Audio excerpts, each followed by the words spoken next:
Aa bir de görüşürüz. Akif döndür bir çek.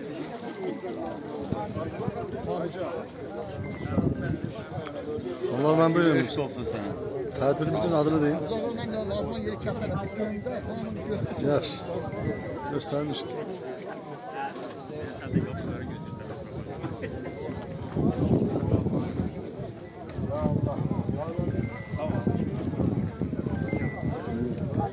Bugün biz Hızır mağarasının qabağındayıq, yolun üstündəyik.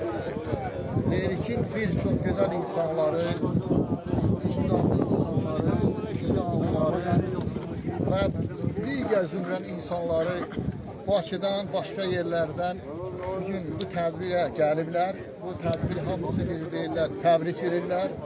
Və yanımızdaki insanları, bunlar çok məşhur adamlarından tanıyarsınız inşallah.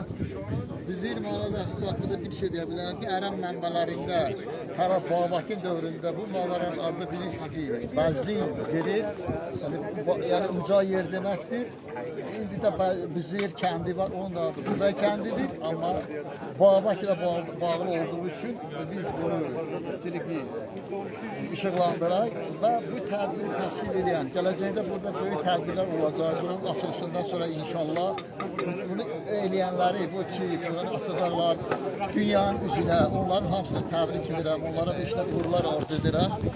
Bu mağaranın tarixi qədimdir, bunun haqqında Vəqid Əmir Təmbi 9-cu əsrdə, əvvəlcəsi 9-cu əsrdə və 10-cu əsrdə ən çox məşhur olan Əbcəli Təmbi yazmışdır. Bu arada Məsudi yazmışdır, Kudama yazmışdır, Əl-Əsir yazmışdır və sonda, ən sonda Ziyabünyadov yazmışdır və digərləri yazmışdır ki, Babak ilə bağlıdır və tarihi bir yerdir.